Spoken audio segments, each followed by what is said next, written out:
Boa noite a todos, todos da Alesp, todos os participantes da SL, todos os outros convidados também, participantes no geral. Rosilene, nossa convidada de honra hoje, né, para esse momento. Realmente, a Alesp, os membros da Alesp, né, se reuniram e a gente estava pensando mesmo em todos os meses ter um momento diferente, um momento com sarau, um momento com palestra, um momento com apresentação de obras produzidas tanto pelos membros das academias aqui de Serra Talhada, como também por membros e pessoas amantes também da cultura de outras regiões, né? De outros lugares. Então, hoje a gente começa essa palestra com a temática voltada para a questão das conquistas da mulher. Então, acho importante, no mês em que a gente comemora o Dia Internacional da Mulher, que esse tema, que essa pauta, que essas reflexões, elas venham sempre à tona para que as pessoas possam entender a importância de todo esse período de conquista. Acho que Rosilene daqui a pouco vai começar e vai falar um pouco, né, a respeito das experiências que ela tem, das reflexões que ela vai fazer sobre isso, mas para que as pessoas entendam da importância da gente retratar, da gente falar, da gente discutir, de cada vez mais todos os setores sociais estarem dialogando a respeito dessa temática, para a gente nunca deixar cair no esquecimento que existiu um processo, que existiram muitas lutas, que a gente está vivendo um período de conquistas, mas que ainda há muito a fazer em relação aos direitos de gênero, em relação aos direitos das mulheres na sociedade como um todo. Então, é um prazer estar aqui, é uma honra também poder fazer essa abertura. Cumprimento a todos os membros, todos os participantes, todos os convidados. Acho bastante importante essa temática. E hoje a gente vai trazer as reflexões sobre a mulher com a nossa convidada, Rosilene Leonardo da Silva. O tema geral de hoje, gente, é justamente esse, né, escolhido por ela. Palavras de resistência, a literatura feminina como ferramenta de mudança. Então, o próprio tema já traz um pouco do que a gente pensa, do que a gente reflete, do que a gente dialoga. É resistência, é mudança, é luta, é conquista. E Rosilene vai dar esse adendo aí e vai poder explanar bastante. E antes de passar para a Rosilene, só um pensamento, né, um lembrete acerca da mulher em si, das conquistas, das lutas, do processo. Ser mulher é um processo, gente. Ser mulher é um processo nessa sociedade e a gente vem vencendo cada vez mais. Então, para reflexão, mulher corajosa, não te demores a te descobrir. Tua força vai além de ti. Mulher resiliente, não te demores a ter consciência de que tua essência é brasa esquentada pelo fogo dos teus sonhos. Mulher sorridente, não te demores sem sorrir. Teu sorriso contagia, irradia vontade, verdades, ousadia. Mulher, não te demores a te amar. Ama-te desde o berço da consciência, do enxergar-se menina, moça, mulher. Ama-te sem demora, porque já é hora. Ama-te no mundo, na luta, no choro, na conquista. Ama-te. Então, tanto continuidade, nós temos aqui a nossa palestrante de hoje, a nossa convidada, Rosilene Leonardo da Silva. O tema, já falei, é Palavras de Resistência, a literatura feminina como ferramenta de mudanças. Rosilene é professora, formada em letras, pós-graduada em psicopedagogia clínica e institucional, pós-graduanda em gestão e produção cultural pela UEPB, poeta e escritora, membro correspondente da Alesp, Academia de Letras do Sertão Pernambucano, membro correspondente da ASL, Academia Serra Talhadense de Letras, membro do Conselho Cultural de Princesa, coordenadora executiva e metodológica do Comitê de Cultura da Paraíba, agente cultural, coordenadora do Grêmio Literário Joaquim Nojosa, membro da Academia Princesense de Letras e Artes, atuando na vice-presidência, autora do livro de poesias Versos Descascados e do livro de contos Café Morno, contemplado no concurso José Lins do Rego, de 2023, ativista feminista dos direitos das mulheres, pesquisadora da literatura feita por mulheres princesenses, membro fundadora do Núcleo de Estudos de Gênero e Análise da Sertaneja, o Negas. Rosilene, seja bem-vinda. Está aqui para brilhantar nosso momento, está aqui para brilhantar, né, nossa palestra, não é isso?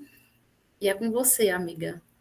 Vamos dialogar, conversar, refletir, explanar, exteriorizar tudo, né, que possa trazer uma contribuição imensa realmente para as reflexões acerca da temática da igualdade de gêneros. Seja Oi, bem-vinda, gente, boa Rosilene. noite. É um prazer muito grande estar aqui com vocês, fazer parte da academia, mas nunca estar tão próximo.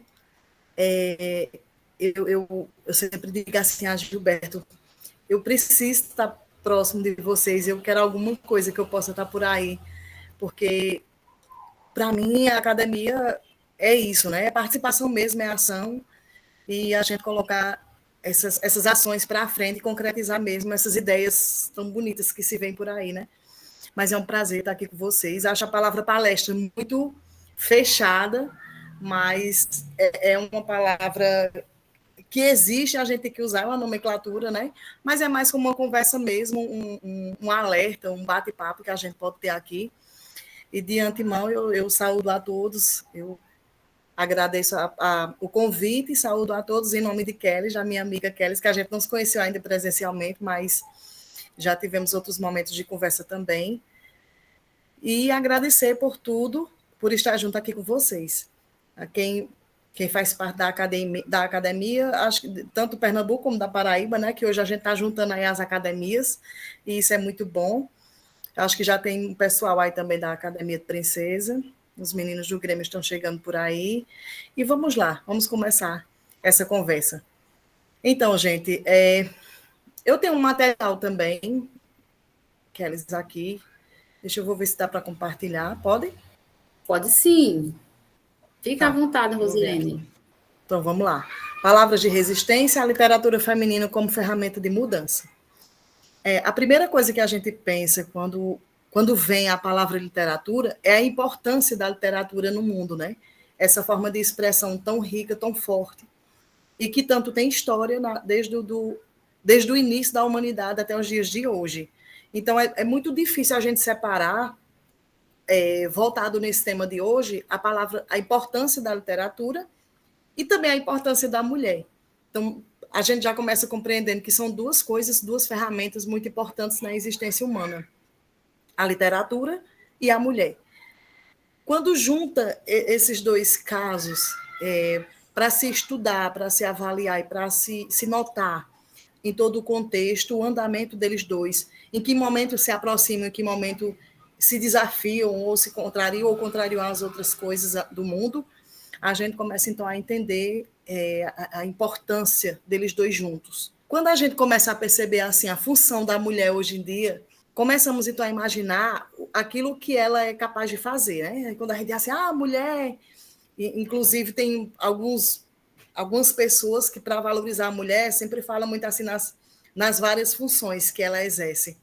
A mulher é uma dona de casa, a mulher faz isso, a mulher lava a louça, faz... A gente viu até um prefeito, né, esses dias, elogiando a mulher dessa forma.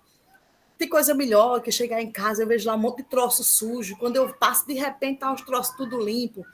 Então, assim, quando a gente lembra da palavra mulher, a gente lembra muito disso, dessa função, da funcionalidade concreta que a mulher tem na sociedade. Mas nós não linkamos a importância da mulher dentro da literatura. É muito difícil que isso aconteça, que a gente consiga fazer esse link de imediato. E para que a gente consiga fazer esse link de fato e observar toda a composição do mulherio dentro da literatura, é necessário um estudo de um contexto muito longo e muito cheio de histórias. Então, lá no século XIII, por exemplo, falando de função de mulher, existiam umas mulheres que, na Europa, que elas eram muito funcionais, muito importantes, cada uma no seu local, cada uma na sua funcionalidade, mas elas eram tão importantes que elas começaram a comercializar uma água, né? Então, elas fermentaram uma água que ninguém conseguia beber e começaram a comercializar.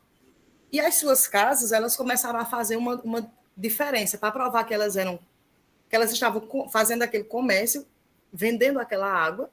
Então, elas colocavam uma vassoura em frente às suas casas, para que os comerciantes que passavam ali vissem e entendessem que ali estava tendo a venda dessa água, que era chamada a cerveja. E essas mulheres pegavam, como era, a cerveja era feita de uma cevada e juntava muito rato, então ela precisava de um gato, e usava-se um chapéu para que se diferenciasse das outras mulheres e entendesse que elas estavam fazendo parte de um grande comércio. Eram as bruxas.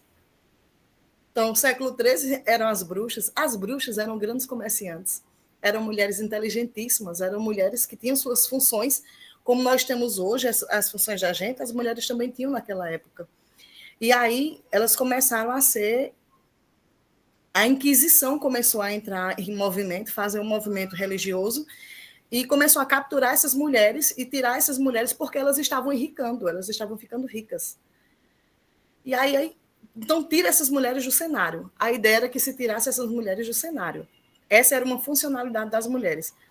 Claro que o tempo foi passando e muitas mulheres que não conseguiam mais comercializar dessa forma, então começaram a escrever. Não exatamente porque não conseguiram comercializar, começaram a escrever. Mas, ao mesmo tempo dessas funções, elas também tinham suas habilidades artísticas. E a escrita, então, ela começou a... Ela, claro, muito primitiva ainda, ela começou a ser uma expressão comum da vida da pessoa, da própria experiência. Só que, ao passo que o tempo ia passando e que tudo ia acontecendo, ficando mais moderno no mundo, as mulheres não tinham o direito de expressar essas funções, não tinham o direito de expressar tudo o que estava acontecendo na vida delas através da escrita, da mesma forma que os homens estavam. É tanto que só no século XVIII começou assim, até a primeira escola, né, para as mulheres. E no século XVIII, vários homens, rapazes, já iam para a Europa e já estudavam nas melhores escolas. Eles já tinham já tinham seus destinos formados, feitos, né? E as mulheres ainda não. Então, muitas mulheres ainda não estavam, muitas mesmo, não tinham acesso. Mas o mais interessante, minha gente, é que, assim, por mais que elas não tivessem acesso, tem-se registro de mulheres que escreviam, que tem registro de escrita de mulheres, desde o século XVI. Então, assim, por que apesar da dificuldade, apesar de tanta coisa, as mulheres ainda assim conseguiam fazer dar a sua expressão, concretizar os seus pensamentos dessa forma? Por que elas conseguiam isso? Então, é bem interessante a gente pensar nisso. Quando a gente fala também do tema assim, mulher, a gente pensa, é muito amplo, é um campo muito... Tem tudo para a gente estudar dentro desse conteúdo.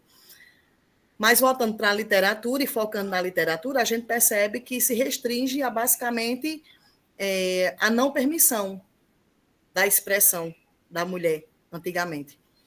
No século XIX, exatamente no finalzinho do século XVIII para o começo do século XIX, as mulheres começam, então, a idealizar Isso, é claro, isso não aconteceu em um lugar só, né? A gente está falando de pontas de eventos que estavam acontecendo em vários lugares. E também, assim, o sucesso que as mulheres alcançavam e conquistavam em cada lugar, em cada coisa de sua vida, também não era uma virada de chave. Tudo eram situações muito, muito sutis e que iam acontecendo de um processo muito doloroso. Tem uma autora, deixa eu ver aqui o nome dela para não esquecer, eu vou até mostrar esse livro aqui a vocês também. Gerda Lerner, ela é alemã. Ela fez uma pesquisa sobre a consciência feminista, a consciência feminista. E ela começou a pesquisar em todo o mundo sobre como as mulheres começaram a ter essa consciência, né? De que elas são a consciência feminista, dos seus direitos, de tudo que elas tinham o direito de conquistas. E é muito interessante esse livro, eu vou trazer algumas coisas para vocês também sobre ele, para que a gente possa estar abordando um pouquinho e vocês possam participar também. Deixa eu ir aqui no material, passar. A literatura sempre foi um espaço de expressão e transformação social, mas por séculos a voz feminina foi silenciada ou marginalizada. Gente, quando a gente escuta essa frase, ela parece muito clichê, todo mundo escuta isso. A voz feminina foi silenciada, a voz feminina foi marginalizada, isso é muito comum, isso é muito muito clichê de se ouvir. Mas quando a gente pensa na história da mulher de verdade, de fato, e nas coisas que eram para que elas vivessem e conquistassem, a gente começa a imaginar e a refletir como elas foram vitoriosas, né? Como conseguiram muito espaço e muita coisa até os dias de hoje. Escritoras desafiaram as normas impostas, escrevendo sobre temas como desigualdade, violência de gênero, independência e direito de mulheres. E isso a partir do século XIX, né? Mas antes, elas não escreviam sobre isso. A escrita estava muito voltada à questão das suas próprias experiências, dos seus romances, de sua vida. A escrita feminina, ela era basicamente um diário, porque ela partia das experiências que as mulheres tinham, e as próprias experiências eram objetos de análise, de estudo para aquelas mulheres. E isso não provocava muito interesse nos estudiosos da época, né? Então, o grande Aristóteles, por exemplo, era totalmente contra essa inserção da mulher dentro da vida na literatura. Claro que naquela época não tinha essa performance que a gente vê hoje, né? Mas, assim, ele mesmo dizia que a mulher era muito frágil, que a mulher é pequena, que a mulher não sei o quê.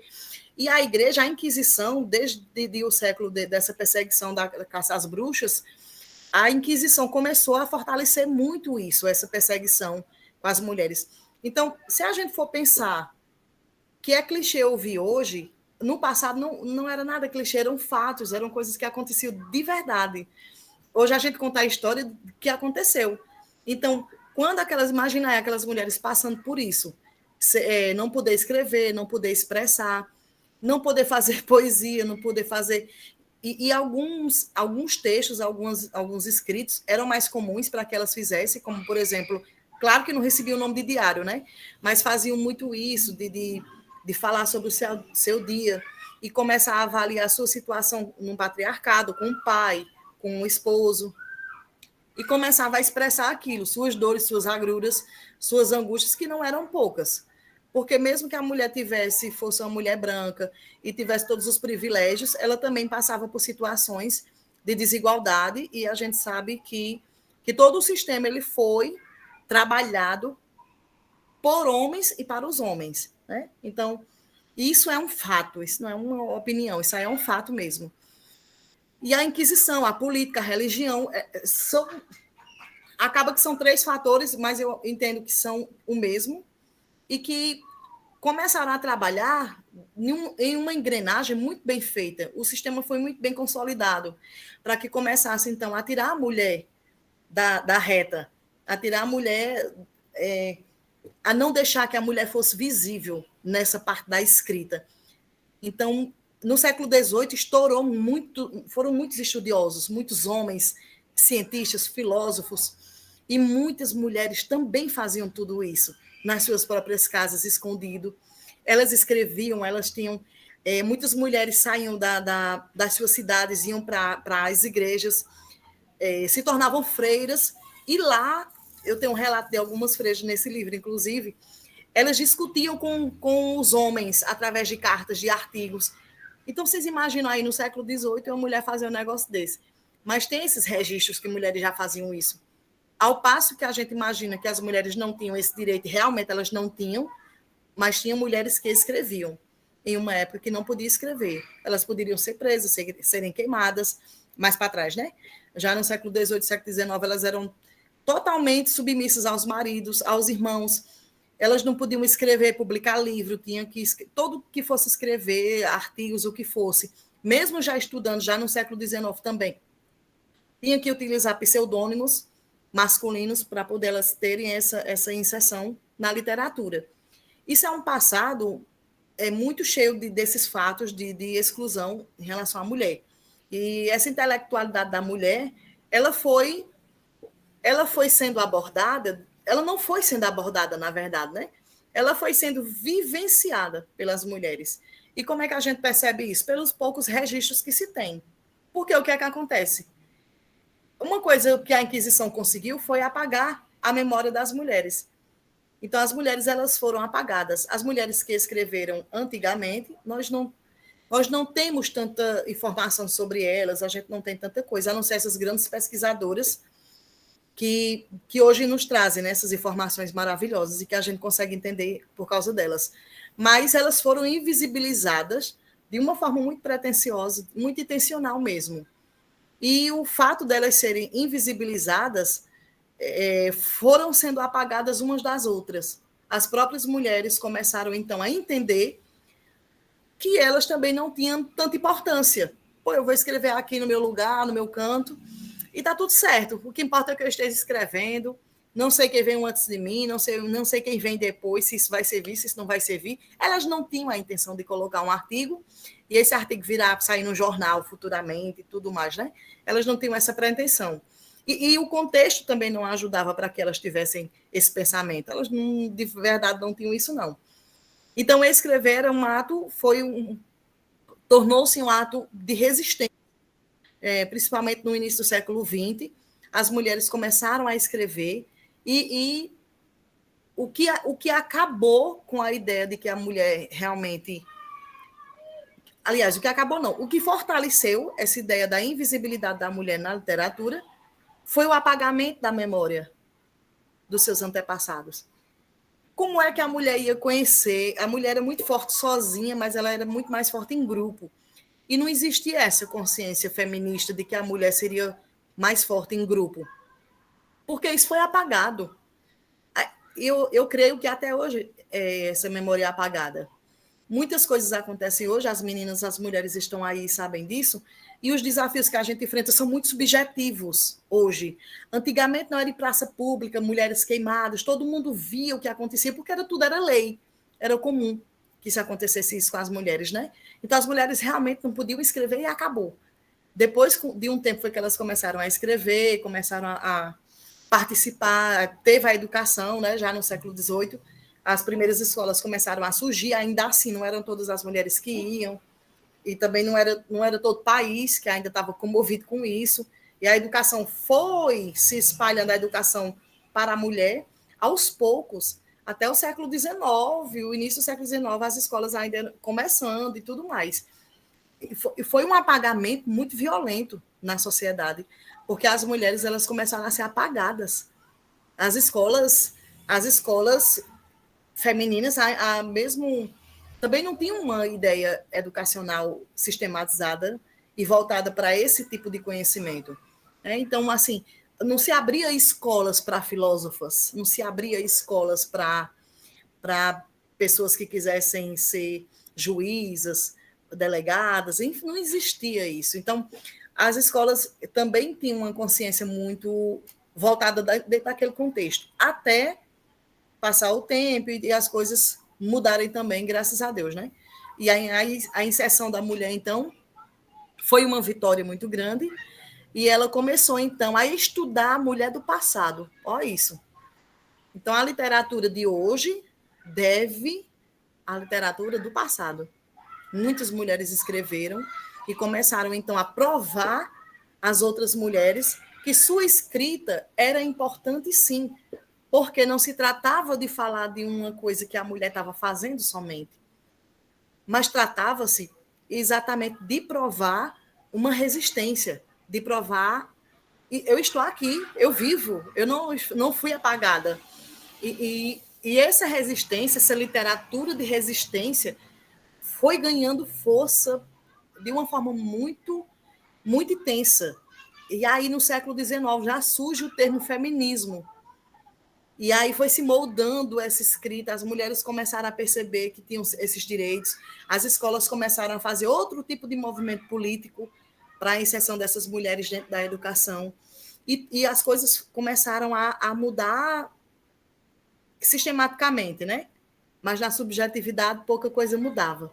E as violências continuavam, as violências de apagamento continuavam, né? E continuam, em muitos casos, inclusive. Então, deixa eu ler aqui só um trecho do livro da nossa querida Gerda Lerner, que ela fala sobre esse apagamento. E, por fim, o fato de que às mulheres foi negado o conhecimento sobre a existência da história das mulheres afetou seu desenvolvimento intelectual, como um grupo negativamente e de forma decisiva. As mulheres que não sabiam que outras como elas haviam feito contribuições intelectuais ao conhecimento e ao pensamento criativo, foram oprimidas pela noção da própria inferioridade, ou, ao contrário, pelo risco da audácia de ser diferente.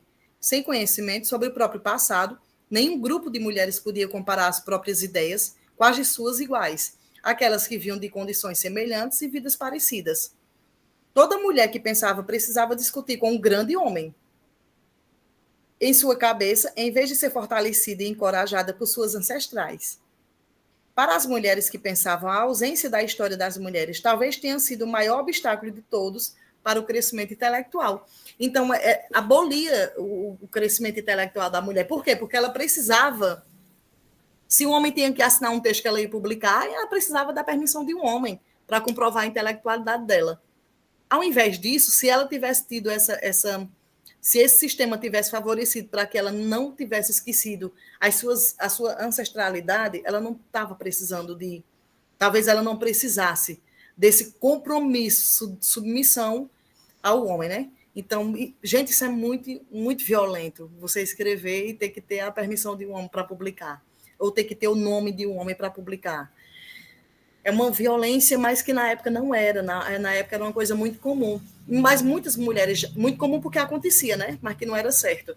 E muitas mulheres já compreendiam que isso não era legal, que isso não era certo, que estava errado, que estava totalmente imoral, e tentavam fazer o contrário. Já tentavam fazer essa luta e trazer esse pensamento diferente para que a gente... para que conseguisse comprovar a intelectualidade da mulher. Outra coisa que a igreja primitiva conseguiu de uma forma muito, muito intensa, que até hoje a gente percebe isso, né? Essa ideia de que a mulher tinha que ser a mulher pura, a mulher santa, que a mulher imitaria Maria, e é tanto que suas escritas, eu faço pesquisa sobre a escrita feminina aqui em Princesa, e até na década de 20, na década de 30... Aliás, até na década de 50, de 60, que já não é tão longe da nossa, as mulheres escreviam muitos textos religiosos. Era tudo voltado... Até hoje existe, eu estou dizendo assim de uma forma mais intensa, né? Então, os textos religiosos, eles eram tidos como a salvação daquelas mulheres, porque elas não conseguiam fazer isso de outra forma. Aqui em Princesa, por exemplo, a gente tem uma gama de mulheres que escrevem muitíssimo bem, mas que se prenderam totalmente a esse viés religioso. Por quê? Isso são resquícios de um passado que nos ensinou a acreditar que a mulher tinha que ser essa mulher, ou a mulher pura e santa, ou a mulher sensual, a mulher da sensualidade, a mulher que inspirava os homens na escrita, mas que ela mesma não poderia escrever, né? O que é muito doido de se pensar. Aqui a gente tem a escrita como ato de resistência. Eu coloquei de forma bem simples, só para ir pontuando assim mesmo o pensamento. Mulheres que escreveram em época em que eram proibidas ou desestimuladas ao fazê-lo. A gente tem Sor Joana Inês de la Cruz, Mary... Minha gente, eu sou ruim para dizer esse nome aí, viu? Wollstonecraft e as Irmãs Brontë, que são bem conhecidas, né? E tem várias obras que surgiram a partir das Irmãs Brontë, que também enfrentaram a dura realidade para fazer seus escritos, colocaram pseudônimos, e até hoje existem várias histórias que surgiram a partir dessas irmãs. Escritoras que usaram pseudônimos para serem publicadas, como George Sand, Amanda Dumpen e a J.K. Rowling. A luta contra a invisibilidade e a necessidade de ocupar espaços na literatura.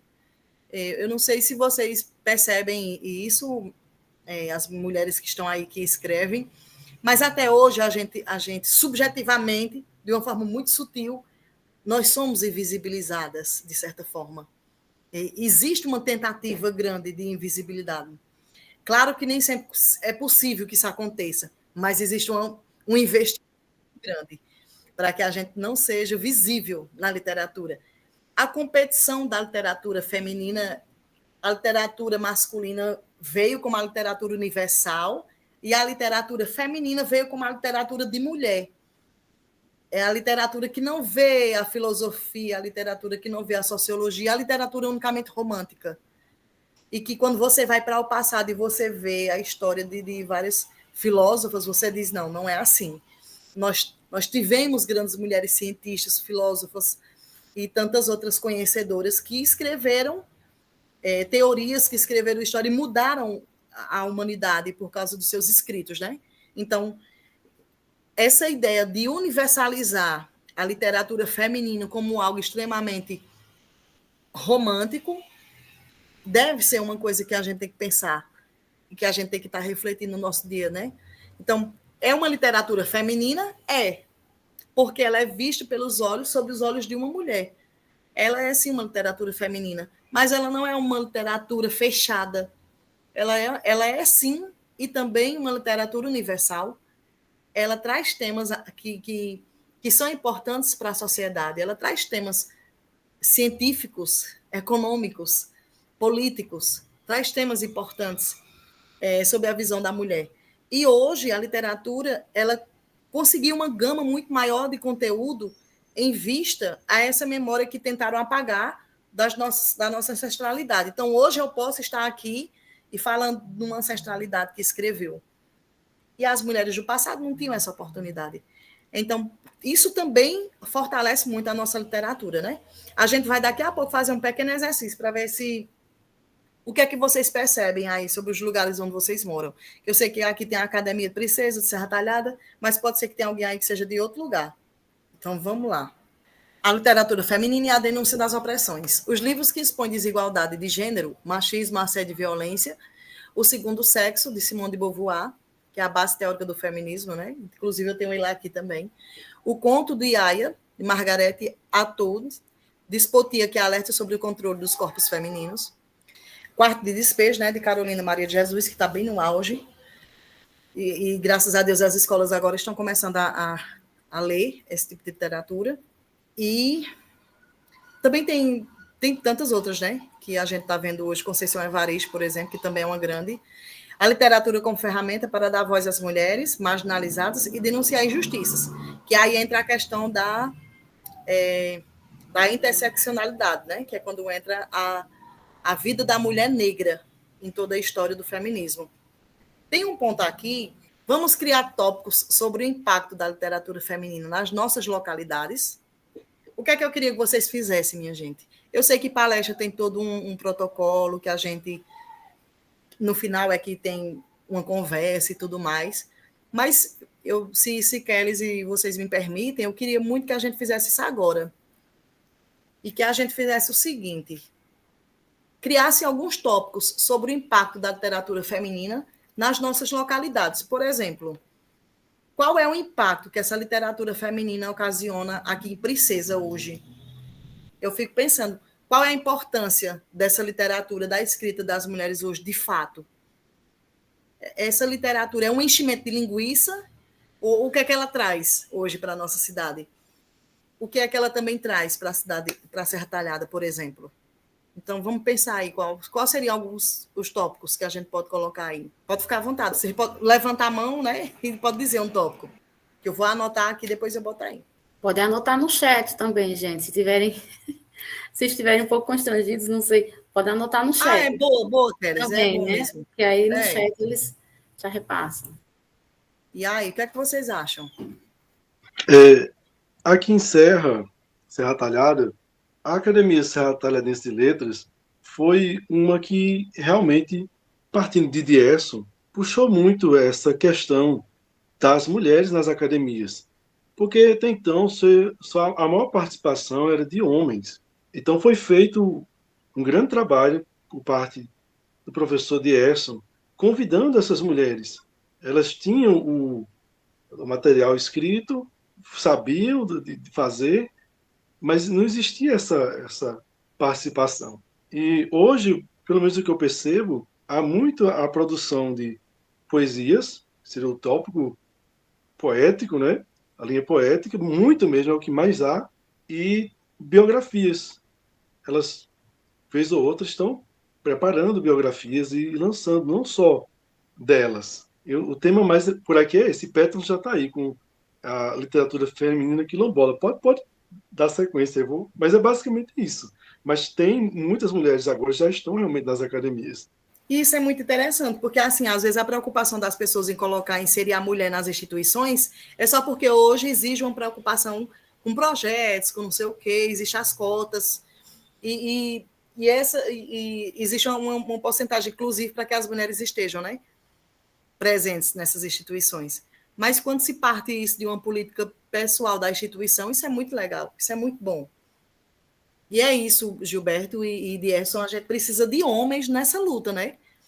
Tendo esse mesmo pensamento, tendo essa mesma sensibilidade, porque aí sim as coisas podem acontecer de fato, a mudança. Inclusive, essa parte é bem rápida, mas eu gostaria, se possível, o professor Décio falasse rapidamente, porque ele começou isso, se eu não me engano, até antes de 2001, bem antes.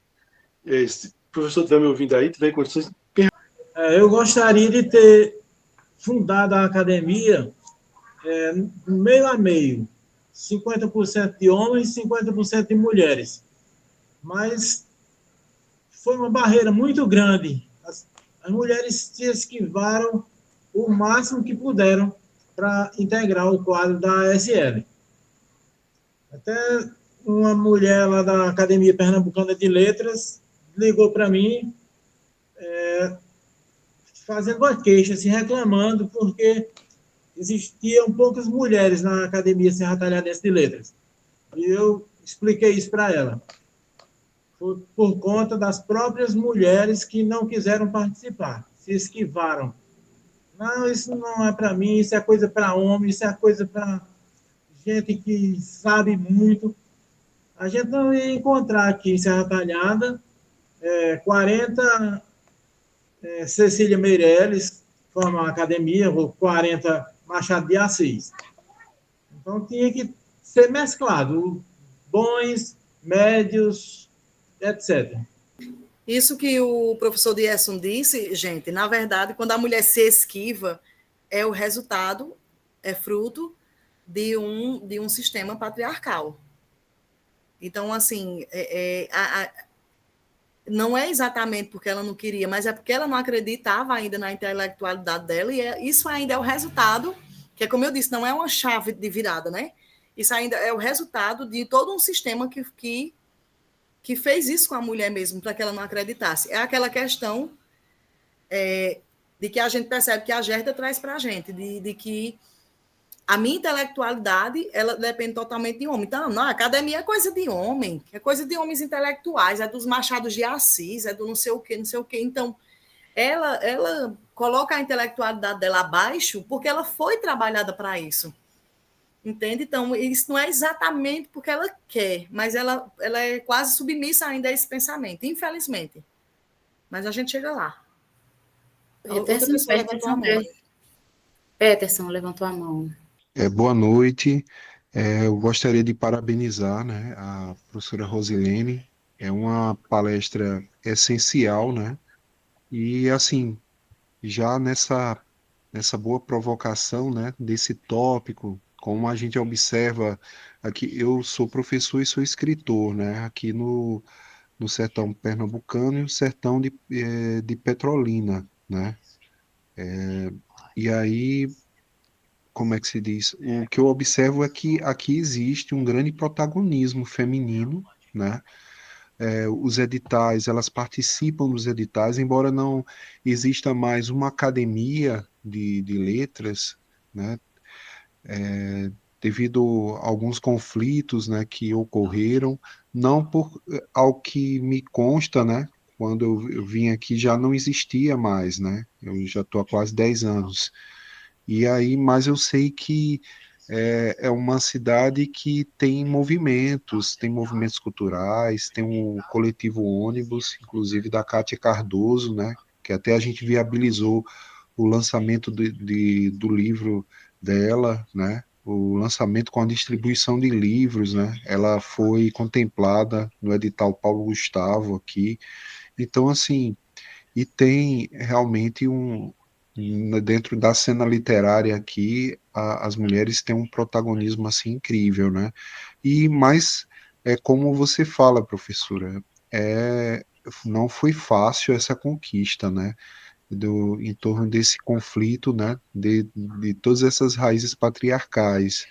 Então, uma amiga mesmo, né, que é a Beth Moreira, né, professora aposentada, ela também é escritora, ela participou arduamente, né, ela e outra professora, né, também escritora, e que tem uma posição de gestão na GRE daqui, que é a Socorro Lacerda, e aí ela e um grupo de mulheres conseguiram, né, conseguiram estabelecer há, há 2 décadas atrás, a implantação da delegacia das mulheres, né, porque não tinha aquela rede de apoio, né, então, mas mesmo assim ainda ocorre, né, ocorrem, digamos assim, uma contenção, a questão das violências, né, que aparecem, né, feminicídios, infelizmente. Mas eu concordo com a sua reflexão. Acredito que essa, essa visibilidade e esse respeito promovendo ações, né, que possa realmente concretizar essa participação. E eu achei muito interessante o ponto que você colocou, né, de como foi um longo caminhar até mesmo para se perceber a necessidade de uma união maior entre as mulheres, né? E aí, há um tempo atrás não existia, né, o termo sororidade, né? E aí é até uma pergunta que eu faço, né, para Rosilene, né, como ela vê a sororidade nos dias de hoje. Então é isso. Muito obrigada, Peterson. Contribuiu muito. E vamos dar uma lida aqui, né, deixa eu me enviar aqui nas ideias no chat. Ana Júlia colocou importante em vários sentidos, mas acredito que a literatura feminina consegue impactar bastante em cidades interioranas, como Princesa Isabel, justamente por atingir pessoas de mente fechada, que de certa forma estão muito apegadas aos pensamentos de antigamente, daquele discurso de funções da mulher, ter filho, ser uma boa esposa, manter a casa limpa, e esse tipo de literatura, independente do tema que ela aborda, impacta simplesmente pelo fato de ser uma mulher escrevendo. E como viu? Tem muito isso ainda, né? Sueli colocou: a escrita feminina gera inspiração para as meninas e outras mulheres para que elas se vejam capazes de serem artistas de importância igual a outros homens. Kelly concordou, né? Verdade. Há um discurso explícito de que a mulher deve ter habilidades para exercer uma boa gestão do lar. Kelly colocou também: a expressão da voz feminina é um processo que vem sendo evoluído a cada geração. Hoje já há a resistência a esses discursos e a reflexão. Pelo menos isso é verdade. A gente já tem a possibilidade de estar discutindo sobre isso e estar provando, igual matemática, né? A gente prova mesmo, a gente mostra os fatos. E assim, gente, uma coisa... Geralmente, quando a gente conversa sobre o feminismo, sobre os direitos das mulheres, alguns homens, e até algumas mulheres mesmo, ficam muito receosos de ouvirem essa história do feminismo, porque tendem a achar que o feminismo é para a mulher. Mas aí, a nossa maravilhosa Bell Hooks diz que feminismo é para todo mundo. Olha, se o feminismo for uma ciência, uma teoria que se trabalha na luta dos direitos das mulheres e for só para as mulheres lutarem, não vai para lugar nenhum. Sabe? Não vai. Então, o que é que a gente tem que fazer? É exatamente unir. Marina Colasanto, a grande escritora, né, que faleceu esses dias, diz assim: a literatura, ela nem é masculina e nem ela é feminina. E é bom que isso se acabe. Ela tem que ser literatura. Ela tem que ser literatura. Mas é preciso que os homens comecem a abraçar essa ideia de perceber, de ter essa percepção da intelectualidade feminina dentro do texto. Claro que a gente percebe que um texto pode ser feminino, assim como um texto é também masculino, mas que a literatura ela deve ser uma expressão, ela tem que ser isso mesmo, a expressão da humanidade, de resistência, de vidas, e vidas precisam serem contadas através da literatura, né?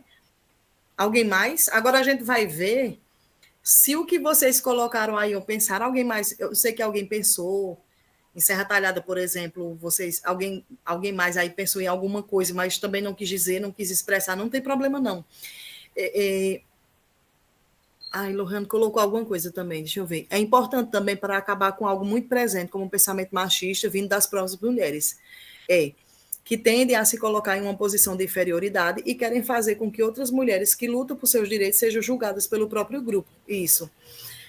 Pega aquela mulher que está lutando pelo direito e coloca como se ela fosse a rival das outras, né? Isso é chamado exatamente a falta de sororidade, né? É o machismo que se incorpora, porque, assim, várias pessoas são machistas. Eu também sou machista, nós somos machistas, né? Eu tive que mudar muita postura minha em relação a isso, para poder eu entender, de fato, os meus direitos. Só para vocês terem uma ideia, assim, da situação aqui da escrita em Princesa, por que eu resolvi me deter a essa pesquisa em Princesa? Eu tive um conto meu que foi selecionado para estar no jornal A União. O jornal A União é o mais antigo da Paraíba, né? Ele é de 1900, assim como no Pernambuco é o Comércio, a Paraíba é a União. Ele é de 1949. Aí tem uma parte do jornal A União que é Correio das Artes, que é exatamente para trabalhar essa parte da literatura. E um conto meu foi selecionado. E uma pessoa de Princesa, bem requintada, que tem um blog, que é famosa, que já escreveu mais de 20 livros e tudo mais, ao ver o conto, disse que não ia publicar no blog dele, porque não era um conto de mulher. Isso foi agora em 2023. Então, assim, esses casos que acontecem são muito subjetivos. Tem como eu provar isso, gente? Tem como eu provar que essa pessoa fez isso? Não tem como eu provar. É muito subjetivo, é muito sutil. O machismo, ele ainda é impregnado de uma forma muito sutil na vida das pessoas, na vida da gente, né? Outro dia desse, conversando com um amigo meu também, escritor, ele disse assim, eu vou me inscrever em tal concurso, tu vai se inscrever? Eu vou. Aí, então eu não vou não, para te dar a chance para que eu pudesse passar, né, no concurso, já que ele não ia participar. Por quê? Qual é a ideia dele? Qual é o símbolo dele? A ideia dele? Que o texto dele é bom e que o meu não é. Ou o contrário, ou ele entende que o meu texto é bom e ele está com tanto medo de repente estar concorrendo comigo ali, aparecer o nome dele, que eu ganho e o nome dele não, que fica feio para ele, uma mulher ganhar e ele não. Entende? Então, essas sutilezas, esse machismo sutil, ele se desdobra de uma forma muito violenta e vai se desenvolvendo de uma forma muito esquisita na vida das pessoas. Eu não tenho como provar que essas coisas aconteceram, mas elas aconteceram. Então, são fatos subjetivos, são coisas muito subjetivas, que a gente não tem como concretizar para provar mesmo, mas que elas existem ainda, de formas sutis, e que é necessário, exatamente, Lohane, que a gente quebre isso, que a gente não deixe que uma mulher seja rival das outras, que a gente não permita que essas coisas aconteçam, né? E... deixa eu ver, pronto. Vamos lá, mais alguém não, né? Eita, eu mesmo já respondi, hein? Aqui a gente vai ler agora se tem a ver com o que vocês colocaram, viu, gente? Eita, vai ficar assim, porque não está em forma de apresentação. Mas deixa eu ver se dá para a gente ler. A literatura tem sido uma ferramenta para promover a igualdade de gênero e dar vozes às mulheres. Olha mais o que a literatura tem sido. Escritoras feministas têm explorado questões de gênero, opressão e empoderamento em suas obras. Isso aí é fato. Através da literatura, as mulheres têm encontrado uma forma de expressão e resistência contra o patriarcado. As obras literárias feministas têm ajudado na conscientização e educação sobre questões de gênero. A literatura tem sido fundamental na construção de uma identidade feminina forte e positiva. Escritoras feministas têm contribuído para a desconstrução de estereótipos e padrões opressores impostos às mulheres. Através da literatura, as mulheres têm encontrado inspiração e apoio para lutar por seus direitos e pela igualdade de gênero. A literatura feminista tem desafiado a narrativa dominante e proporcionado novas perspectivas sobre a experiência das mulheres. As obras literárias feministas têm sido importantes ferramentas de empoderamento para as mulheres, tanto individualmente quanto coletivamente. Então, olha um monte de coisa, um monte de finalidade, um monte de objetivo, um monte de importância que a literatura, dentro do movimento feminista, nos traz, né? Então, é uma força muito grande Veja que vocês colocaram lá tem a ver com isso daí, tem tudo a ver. Exatamente porque é fato. A literatura feminista, feminina, feminista, ela é uma política pública de resistência, ela é uma política dentro da sociedade hoje. E é muito interessante que essa literatura ela seja mesmo expressa dentro das escolas, que ela seja conteúdo de escola, que ela seja tratada dessa forma, que mulheres leiam mais mulheres, que homens, pelo amor de Deus, leiam mulheres, que os homens consigam entender a intelectualidade de uma mulher. Eu tenho me questionado muito esses dias sobre isso, que eu lancei um livro de contos aqui, Princesa, e poucas pessoas conhecem os meus contos. E aí eu sempre fico assim, sabe, Kelly, trabalhando muito na academia, não sei o quê, faço uma coisa, faço outra, espera ainda. Eu estou sendo a menina que cuida do palacete, que ajuda na academia, a mulher que faz isso, e a escritora. Cadê a escritora? Rosilene Leonardo. Eu não posso deixar que ela morra. E eu tenho debatido isso na academia para a gente buscar formas de que meus contos sejam trabalhados dessa forma. E que sejam levados à sala de aula, que as pessoas conheçam os meus contos. Porque, assim, eu acho que os homens vão me entender, mas alguns homens, por ser já literatura feminina, já não querem ler. Já não se colocam a proposta de ler o livro da mulher. Porque já subestimam já a intelectualidade da mulher, né? Nesse sentido. Isso acontece muito, gente. Muito. Talvez não aconteça com vocês e tudo, mas assim, eu estou falando de um modo muito geral. Isso é muito real. Isso acontece demais. Representatividade e a construção de novas narrativas. A importância de personagens femininas fortes e reais, fugindo do estereótipo da donzela frágil ou da mulher fatal. É uma coisa muito, muito doida isso, porque se coloca a mulher como uma donzela frágil ou como a mulher fatal, e nunca como a mulher intelectual. É muito interessante isso. Ao passo que é um fato que merece muito cuidado e muito estudo, muita reflexão. A diversidade de vivências. Então, aí a gente vê na construção dessa narrativa de representatividade, a gente vê as escritoras negras, indígenas, LGBTQIAPN+, e suas contribuições para uma literatura mais inclusiva. A gente tem como exemplo a Chimamanda Ngozi, Sejamos Todos Feministas, e Conceição Evaristo, que é a escritora, né?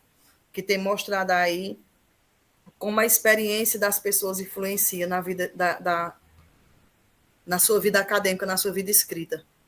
A literatura feminina, ela não é uma forma de arte, não é apenas uma forma de arte, mas é um ato político e uma ferramenta de resistência. Ao ler, divulgar e valorizar essas obras, contribuímos para que mais mulheres possam contar suas histórias e transformar a realidade.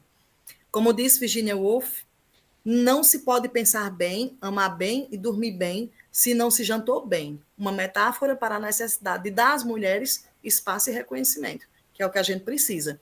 Que é outra coisa interessante. Acho que vocês vão concordar. Quando se trata de um livro de mulher, por exemplo, ou da literatura feminina, que lindo, gente, ela é muito inteligente, não sei o quê, mas não paga o trabalho dela. Existe muito isso também, de não pagar o trabalho da mulher. Então, assim, Kelly, tu é professora, diz aí, tu tem noção de quantas coisas tu já fez sem receber dinheiro lá na escola? Incontáveis. E coisas que são tuas habilidades, que tu é artista, tu escreve. Então, quantas vezes tu teve que pegar, chama ali Kelly, que ela faz ligeirinho aqui um verso, não sei o que, não sei o que. Então, a mulher, ela vai sendo usada muito nesse sentido, de trazer a sua arte como uma coisa para tapar buraco mesmo, e que ela não é reconhecida dessa forma. Não, eu preciso ser paga por isso. Esses dias eu fui chamada para fazer um poema aqui sobre o hino de princesa, sobre a história de princesa. Aí eu peguei o hino de princesa e destrinchei, né, o poema todo, fui falando sobre o poema e tudo mais. E aí, quando eu terminei, o menino da prefeitura chegou onde eu estava, assim, muito obrigada, viu?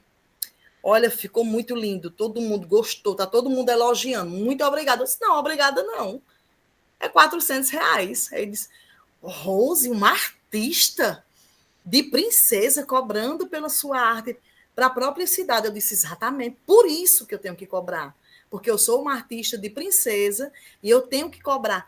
A cidade tem que ficar assim, ó, meu Deus, que poema lindo!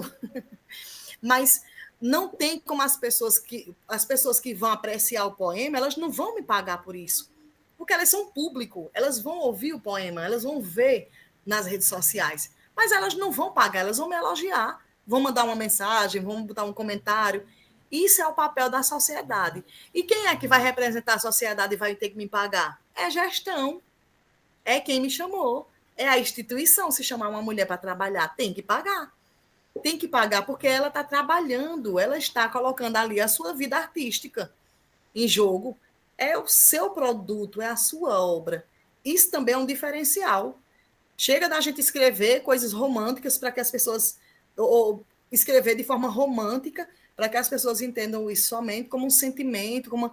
Ah, já estou dando espaço dela fazer isso, estou dando um lanche aqui para ela, tá bom demais. Não. Existe a necessidade de pagamento, existe a necessidade de se conversar. Existe... É claro que eu não estou falando de todos os casos, mas vocês estão entendendo. As pessoas costumam banir muito essa ideia comercial da sua vida artística da mulher também, né? E isso acontece muito na literatura. A mulher escreveu um livro e fica lá, morto o livro. Ninguém compra, ninguém faz nada, ninguém sabe qual é o texto dela, ninguém não sei o quê. Até, é uma questão muito individual mesmo, de ela mesma tentar que esse livro seja conhecido, que essa história seja conhecida, né? Isso é muito complicado. Mas acontece demais. Agora vamos às frases. Só que outras pessoas vão ler, tá bom? Quem quer ler essa página de frases aí? Peterson levantou a mão. Foi rápido como bala. As mulheres serviram ao longo deste século como espelhos que possuem o poder de refletir a figura do homem para um duplo tamanho da natureza. Virginia Woolf. Aí, eu leio todas Pode ou... continuar. Vai, Peterson. Tem a outra página, se alguém quiser ler a outra também.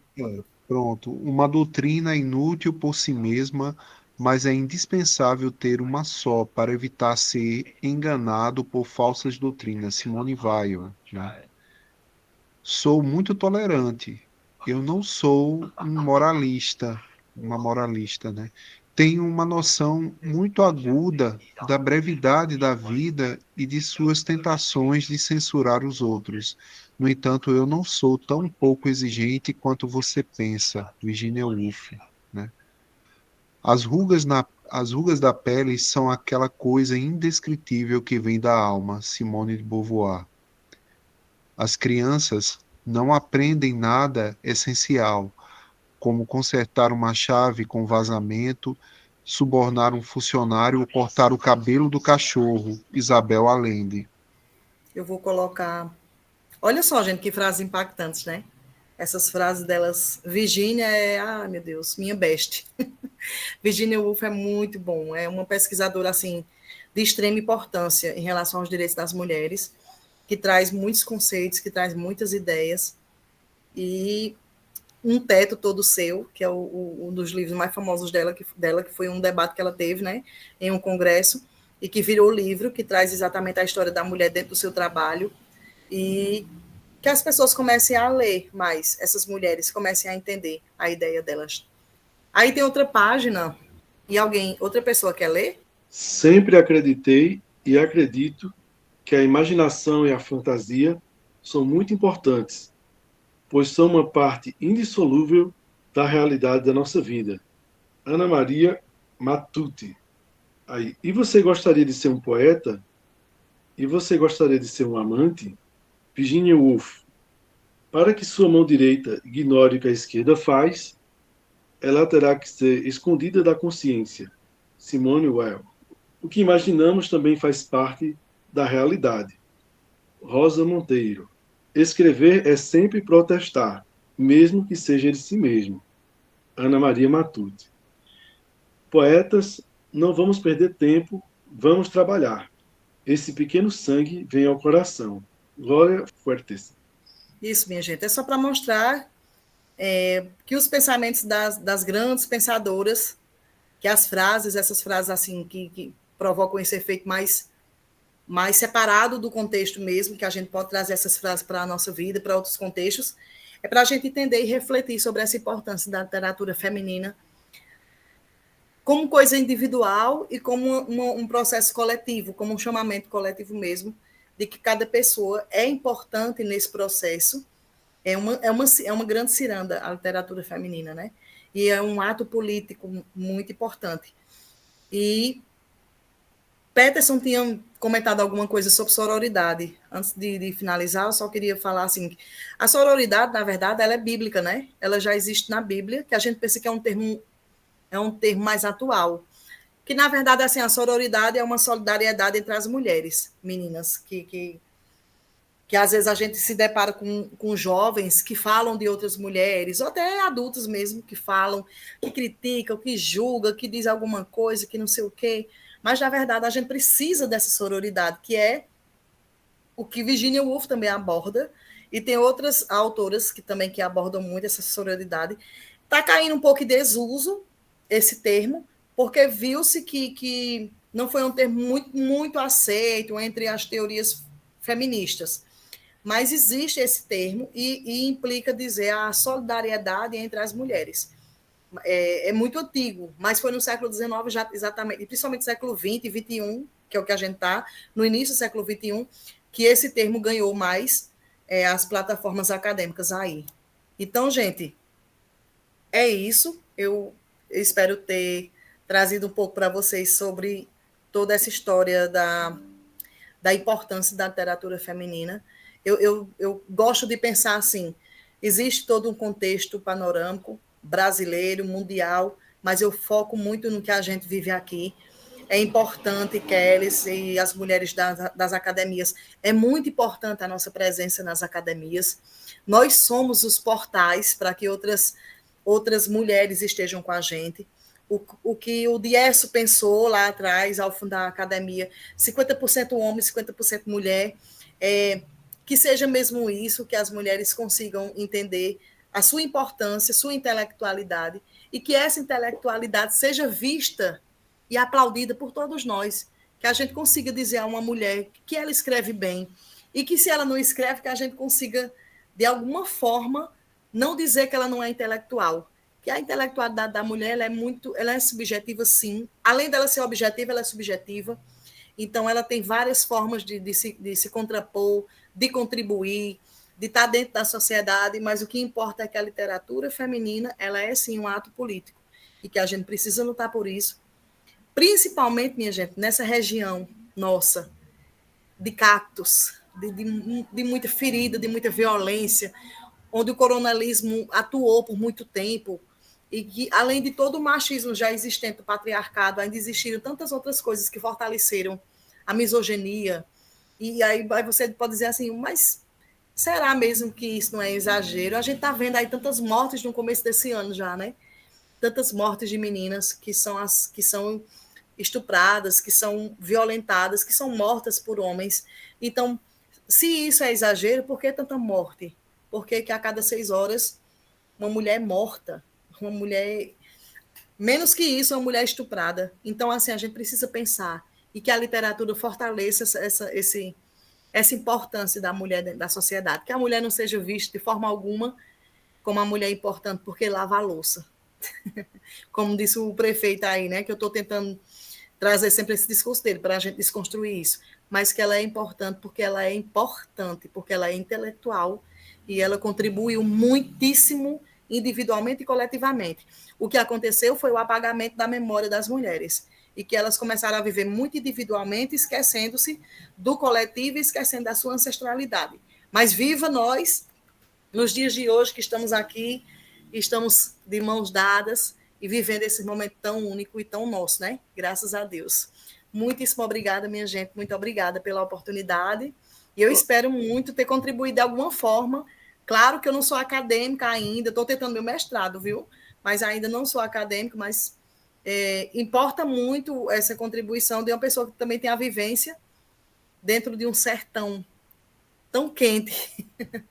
Eita, Jesus, mas é isso, muito obrigada. Quero parabenizar, gente. Eu não posso sair, eu não posso me despedir antes de parabenizar a Rosilene pelas brilhantes palavras, pela reflexão que foi feita hoje. Alguém colocou lá no chat, lá em cima, uma frase que dizia que da importância, né, do impacto dessa literatura feminina e tal nas nossas localidades. Ela colocou lá que era inspiração para meninas e inspiração para outras mulheres. Quando a gente escuta, né, uma fala, um diálogo, um repertório todo em cima dessa questão da mulher, como ela pode ser, o que ela quer ser, então a gente se sente inspirado. Eu acho que hoje, nesse momento, acho que como todos os outros momentos que a gente vai escutar uma fala determinada justamente para isso, para esse empoderamento. Eu vou chamar essa palavra empoderamento porque é uma palavra que não é só uma palavra da moda, é uma palavra que remete justamente à força, né? A potencial. Quando a gente fala em empoderamento, é isso, é o poder, é força, é crescimento, é potencial, é capacidade colocada na sua total condição de agir, total condição de ser. Então, Rosilene, parabéns. Gostei da nossa interação também pelo Zap. Eu acho que agora a gente vai manter um contato maior, tudo isso em prol também, lógico, né, de uma interação, de um respeito mútuo, mas também em prol de promover essas vozes femininas, essas ações femininas, essa reflexão acerca da mulher.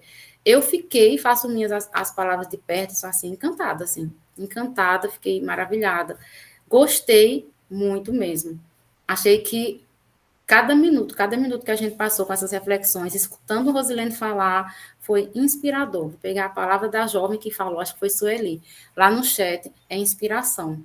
Inspiração para meninas, inspiração para as jovens que estão aqui, para os jovens, para os homens, é inspiração para quem quer transmitir que esse processo de luta, de conquista, de choro, mas também de riso das mulheres, ele está aí. A gente está na luta. E não vai parar nessa geração. Eu espero que só ganhe força, ganhe mais impulso. Parabéns, Rosilene. Muito bem, viu? Então, pessoal, quero agradecer a presença de vocês aqui. E não sou eu que vou encerrar a fala, não. Vou deixar o Rosilene. Hoje é você que encerra aqui esse negócio, tá bom? Eu encerro com gosto e ainda vou pegar um poema meu para recitar. Pode ser? Pode ir, manda ver. Pode fazer Pronto, sim. Vamos lá. Eu vou recitar não ler, né? Que eu não decoro nada não, viu, minha gente? Poesia que rasga.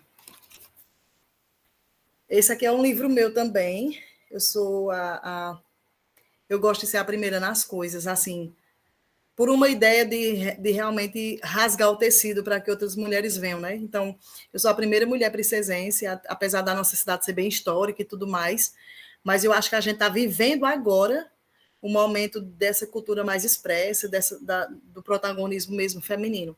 E a Academia de Letras da gente, a Academia Pricesense, as academias em si, elas têm muito poder, né? Para isso, para que as mulheres sejam inseridas e tenham esse protagonismo também. Eu sou fruto de uma academia, graças a Deus. Poesia que rasga. Só sei que me rasga a poesia remendeira, em pontos e linhas soltas, agulha certeira, me espalha, me emenda, nasce de um sangue que o dedo encontrou. Poesia ingrata, poesia tão plena, cortada e sem rumo, por quem te rasgou. Só sei que me rasga, nas linhas bem finas, no movimento de sim que o pé faz. Insiste e traz um lençol que chegou, retalhos pequenos, empoeirados, mofados, molhados, como penas na chuva, que a água levou. Me rasga completa, me erra e acerta. Poesia deserta e também multidão. No rol costureira, costuro ligeira, seguindo com lápis cada sensação. Obrigada. Parabéns. É isso, minha gente. Boa noite, muito obrigada. Que a nossa noite seja abençoada e os nossos dias também, seja de resistência, de luta e que a gente se una em prol a esse movimento político da literatura feminina. Um abraço a todos vocês e muito obrigada.